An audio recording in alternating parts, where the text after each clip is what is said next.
धर्म नगरी वृंदावन में कलयुगी गुरु ने 2 नाबालिग शिष्यों के साथ किया अप्राकृतिक कृत्य। धर्म नगरी वृंदावन में एक कलयुगी गुरु द्वारा 2 नाबालिग शिष्यों के साथ अप्राकृतिक कृत्य किए जाने का शर्मनाक मामला प्रकाश में आया है।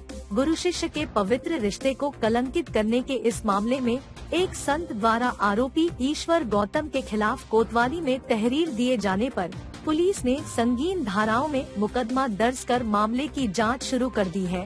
यह मामला कोतवाली क्षेत्र अंतर्गत पानीघाट दुर्गापुरम कॉलोनी का है, जहां असम का रहने वाला ईश्वर गौतम एक मकान में करीब 1 दर्जन से अधिक बच्चों को कर्मकांड और वैदिक की शिक्षा का अध्ययन करा रहा है।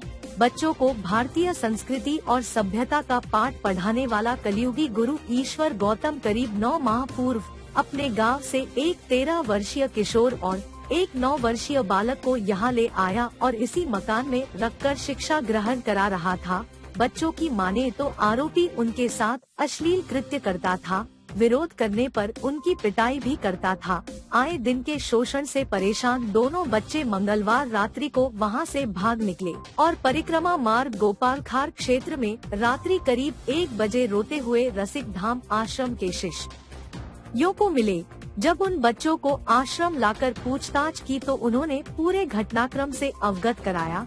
इसके बाद संत रसिक बिहारी दास बुधवार को कोतवाली पहुँचे, जहां उन्होंने आरोपी ईश्वर गौतम पर बच्चों के साथ अप्राकृतिक कृत्य किए जाने का आरोप लगाते हुए रिपोर्ट दर्ज कराई है।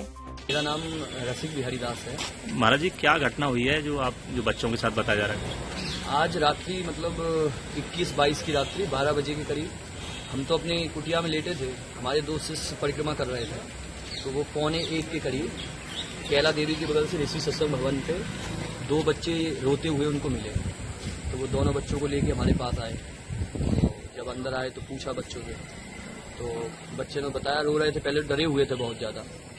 जब उनको थोड़ा बहुत रिलैक्स हुआ, जब उनसे पूछा गया तो उन्होंने बताया कि हम असम के रहने वाले हैं और इन्हीं के गांव असम का ही एक ईश्वर नाम का कोई व्यक्ति था जो इनको पढ़ाई कराने के लिए वहाँ से लेके आया। और यहाँ दुर्गापुरम के पानी घाट के पास जो दुर्गापुरम है उसमें इन बच्चों को रखता था और बच्चों को पीटता था। जब पीटने की बात कही, बोले छोटा जो बच्चा है 10 साल का बच्चा है, तो उसके शारीरिक शोषण भी उसका किया है। उसके शरीर पे जब हमने देखा तो कई जगह निशान थे। तो फिर हमने चाइल्ड लाइन को भी कॉल किया। उसके बाद हमने फिर 112 पे कॉल किया और फिर थाने में जब उस व्यक्ति को भी लाए, थाने में आए और फिर थाने से अब यही है जैसा कहते हैं बच्चों, मैं तो यही चाहता हूँ कि बच्चों के साथ जो दुर्व्यवहार किया गया है उसके लिए उसकी कड़ी से कड़ी उसको सजा मिले। और फिर जो बच्चे कहेंगे, और बच्चे भी यही कह रहे हैं कि सजा जो उनके साथ हुआ है उसका सजा मिलना चाहिए। क्योंकि आप जब बच्चों को देखेंगे तो बच्चे केवल 10 साल के हैं, जिनको हम मतलब प्रेम करें उनको पीटना और इतना बेरहमी से पीटना। ये आपने इस मामले में तहरीर दी है? जी, हमने लिखित में बताया जा रहा है कि बच्चे वैदिक शिक्षा ले रहे थे यहाँ आकर। हाँ, वैदिक शिक्षा ले रहे थे, कर्मकांड और भागवत जी का। स्वयं भी जो व्यक्ति इनको लाया स्वयं भी कथा वक्ता ही है और अध्ययन भी कराता है बच्चों को। उसने ये कृत्य किया है? जी। तो अब आप पुलिस को तहरीर दे दी, मुकदमा दर्ज हुआ है? हाँ, मुकदमा दर्ज हो रहा है अंदर।